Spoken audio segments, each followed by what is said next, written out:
Kita awali dengan informasi pertama pemirsa, Presiden Prabowo Subianto resmi menunjuk Wakil Menteri BUMN Doni Oskaria sebagai pelaksana tugas Menteri BUMN. Ya, penunjukan ini diharapkan mempercepat pembenahan di tubuh BUMN.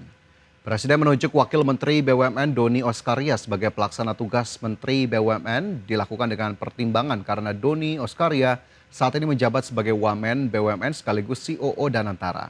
Menteri Sekretaris Negara Prasetyo Hadi menegaskan dengan tugas tambahan ini, pemerintah berharap pembenahan BUMN dapat dipercepat.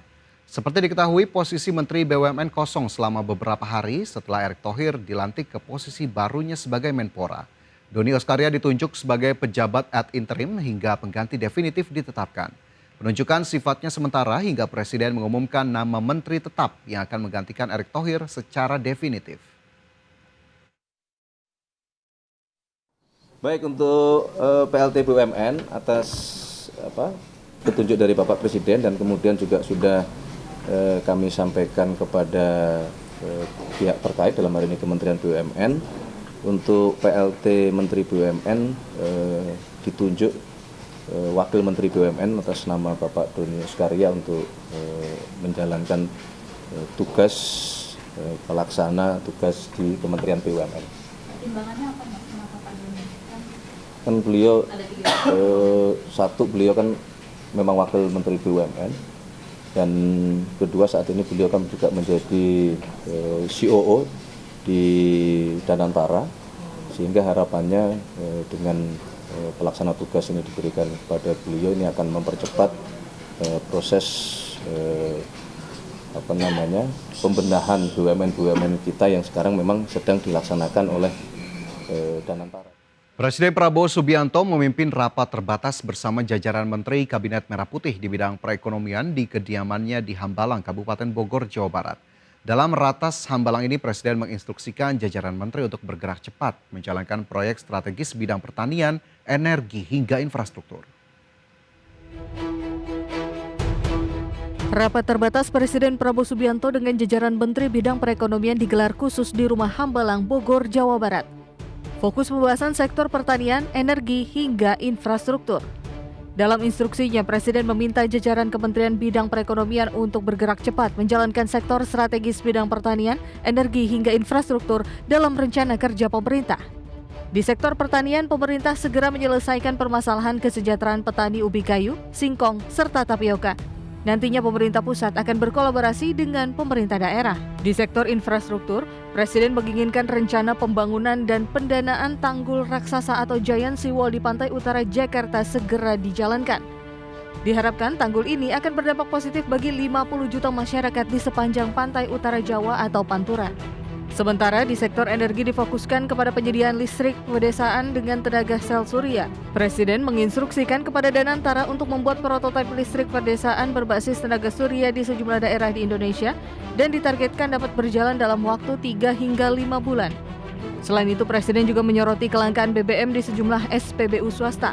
Melalui rapat terbatas Hambalang tersebut, Presiden Prabowo menginstruksikan Menteri ESDM untuk melakukan pengaturan kuota BBM non-subsidi secara merata.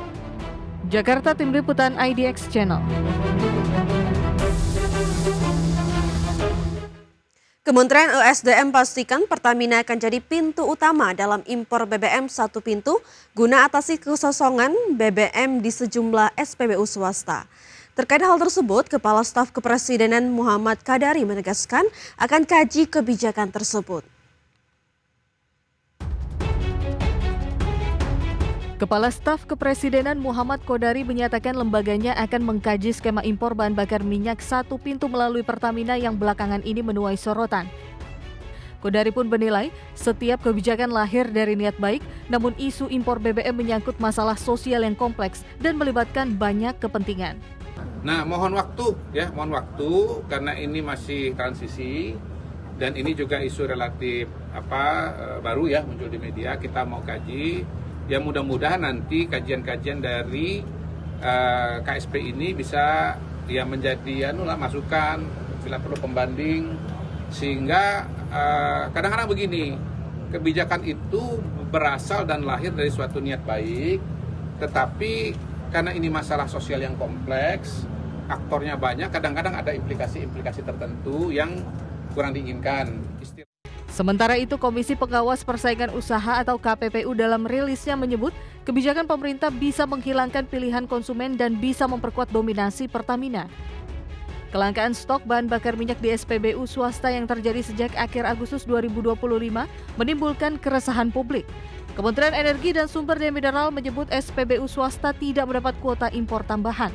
Guna mengatasi masalah tersebut, Kementerian ESDM mengungkapkan Pertamina akan menjadi pintu utama dalam penerapan impor BBM alias impor satu pintu. Tim Liputan IDX Channel. Ketua Komisi 12 DPR RI Bambang Patijaya merespons soal isu kelangkaan bahan bakar minyak di beberapa SPBU swasta.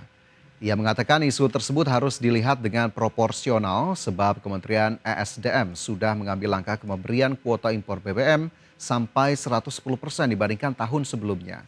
Menurutnya kebijakan tersebut sudah cukup untuk bisa mengakomodasi permintaan pasar dalam kondisi yang normal.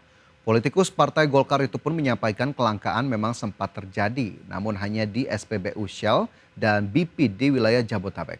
Bambang memastikan stok BBM secara nasional dalam kondisi yang aman, bahkan Pertamina juga menjual BBM dengan kualitas sama seperti yang dijual di SPBU swasta. Nah sekarang terkait dengan itu sebetulnya sudah diberikan solusi. Kita ini kan begini loh, maksudnya kami memahami maksud daripada pemerintah itu kan bagaimanapun juga, walaupun ada keningkatan demand daripada BBM, tetapi juga kita kan harus memperhatikan bagaimana mengatasi impor, ya. Sehingga solusi yang diberikan itu adalah misalkan SPBU swasta itu membeli BBM. Ya, terkait pembelian BBM satu pintu ini memang banyak pro kontranya ya, ada yang setuju, ada yang tidak. Namun berita terbaru hari ini di mana Menteri SDM Bahlil menyebutkan bahwa swasta seperti Shell dan juga BP itu sudah setuju untuk membeli BBM dari Pertamina, Fajar. Oke, jadi kalau kita lihat kembali kebijakan ini begitu ya, memang kebijakan yang harus diambil begitu. Meskipun memang kemarin juga SPBU swasta ini sudah melakukan impor dan kuotanya disetujui oleh pemerintah, tapi memang kondisi yang berbeda terjadi di tahun 2025 begitu ya. Setelah kasus BBM oplosan, masyarakat berbondong-bondong membeli BBM di SPBU swasta. Nah ini yang kemudian tidak diperkirakan oleh para SPBU swasta bahwa permintaannya melonjak. Jadi impor yang sudah 110% juga belum memenuhi. Nah mungkin menjadi catatan di tahun kedepannya jika memang impor BBM satu pintu ini dilakukan begitu ya. Ini harus benar-benar memproyeksikan dari SPBU swasta seberapa besar permintaan yang berpotensi nanti terjadi di tahun 2026. Baik, kita harapkan bisa menjadi kebijakan yang membantu seluruh pihak.